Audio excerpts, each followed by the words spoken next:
Tayari kwenye line tuna msikilizaji hapa na bwana kwenye line kuna msikilizaji hapa Kariakoo. Jitambulisha moja kwa moja twende kazi. Naitwa Mogera Makira. Ndio. Tumeweza kukaa na Wachina Kariakoo. Kuna kitu kaka Gerald kakiongea hapo. Mimi nimekaa na Wachina kwa muda mrefu, nimefanya nao kazi hapo Kariakoo. Nimefanya nao kazi nje ya mkoa wa Dar es Salaam, sehemu tofauti. Kaka, Wachina ni watu wachari katika nchi hii. Alizungumza kaka Gerald kwamba kwenye swala la mifumo Kariakoo hao Wachina wanaingia mpaka kwenye mifumo ya serikali. Wanaingia na kuweza kufanya vitu vya hatari. Kama vipi? Mathalan ni mfano, na data ni pia naofia usalama wangu.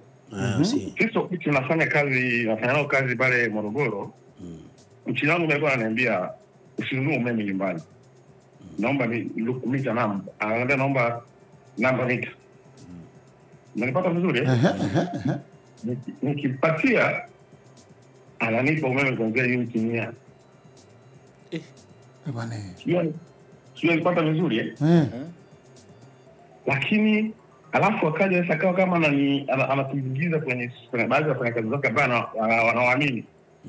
Anakuambia nitafutie watu nitakuwa na wauzia umeme unit 200 kwa shilingi 25. Unapata vizuri? Lakini ukijaribu kuchunguza namna anavyofanya hakuwa anatuficha. Kwa nini nilibatiza? Kwa sababu nilikuwa nazunguka naye kwa muda mrefu sana.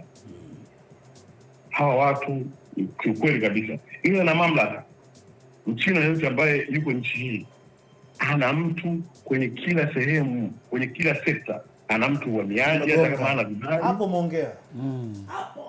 Umenipata vizuri? Uhamiaji atakuwa na mtu mkubwa. Umemaliza. Ukienda kwenye sehemu ya polisi atakuwa na mtu mkubwa.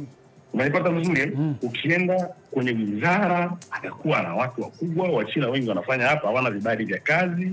Umenipata vizuri? Vibali vya kazi wenyewe ukienda kwenye vibali vya kazi ambavyo vinawaruhusu wewe uweze kufanya kazi hapa. 90% ya Wachina hawana vibali vya kazi. Rushwa nchi. Umenipata vizuri? Ukitoka kwenye vibali vya kazi ukienda kwenye documents, wao wanachukua wanacho Wachina 90% ya Wachina ambacho wanacho wao wana passport na visa tu. Na driving license. Bas. Wana driving license wote. Wachina wanaendesha huyo jana na maongezi kizuri. Wachina wanaendesha magari. Hawana international driving license. Waliokuwa nazo ni wachache. Na kutaka kujua hilo, mamlaka zifanye uchunguzi kwa sababu hao Wachina wana mabosi wao. Wachina hawa wana mabosi wao kabisa, wana mabosi wao wa Kitanzania. Wa Kitanzania kabisa wana wamiliki wa China hapa mjini.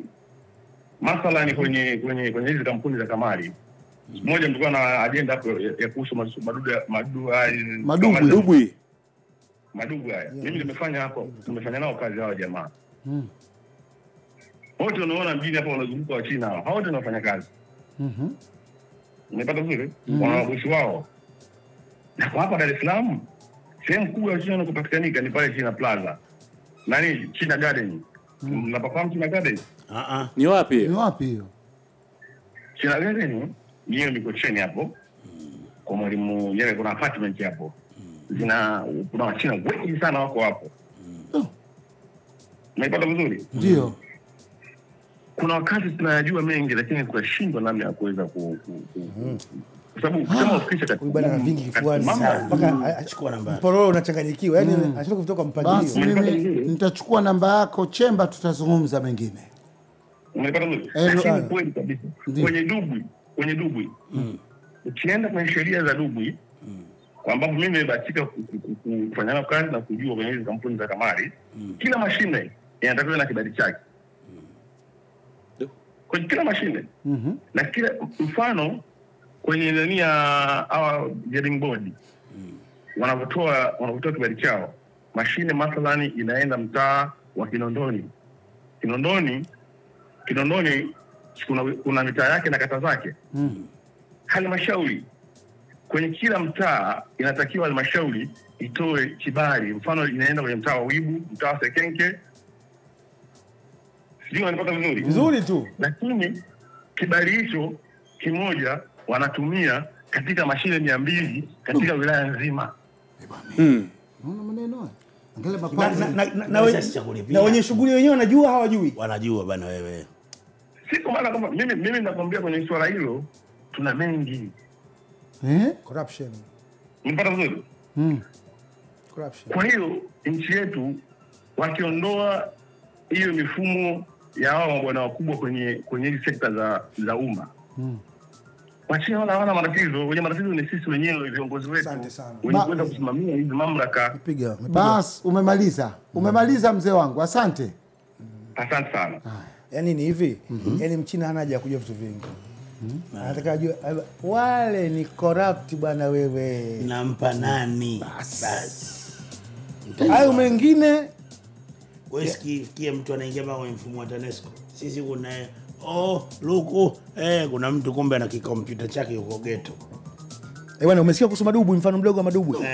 Dubu moja kwa mfano tuchukulie kodi. Dubu moja labda watakiwa lilipie laki kwa mwezi. Kwa hiyo 1,000,000 na 200,000 kwa mwaka. Sawa? Lakini mtu analipa yeye 1,000,000 na 200,000 kwa mwaka, madubu 200. 190. Kampa yule bwana 90 tumia kabaki na yeye.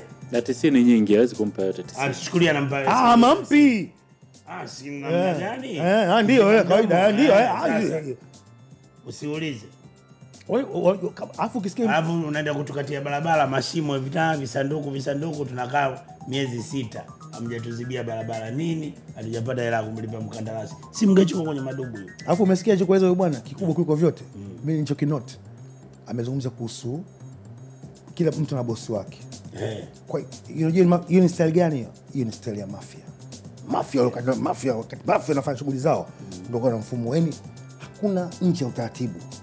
Kwa hakuna Mchina yote ambaye anako nje ya utaratibu. Kwa kila aliyepo anajua kuna yuko report kwa nani. Exactly. Kwa kuna number 1 2 3 4. Wow. Mfumo. Kwa hiyo kule juu upigi wewe ndio anamaliza shughuli zao. Kama kuna masuala ya mahakamani yupo. Kama migration yupo. Polisi bandari yupo. Yupo. Sio watu wengi tu na kila mtu unafika kule. Wewe utalipia hapa kwa boss hapa. Wewe utalipia hapa kwa Musa. Itaishia. Musa ataenda kwa Ando. Ando ndio anapeleka bahasha kwa Kitenge. Kwa hiyo Kitenge atapeleka bahasha kwa Zembwela. Nyinyi wengine wote hukujua mwendi huko. Huko unataika. Uwezi kuja Tanzania ukataka kufanya biashara ya aina yoyote bila kujua nani kashikilia sekta gani. Construction kuna chop. Migration kuna nia utoamini. Kurasa za magazeti.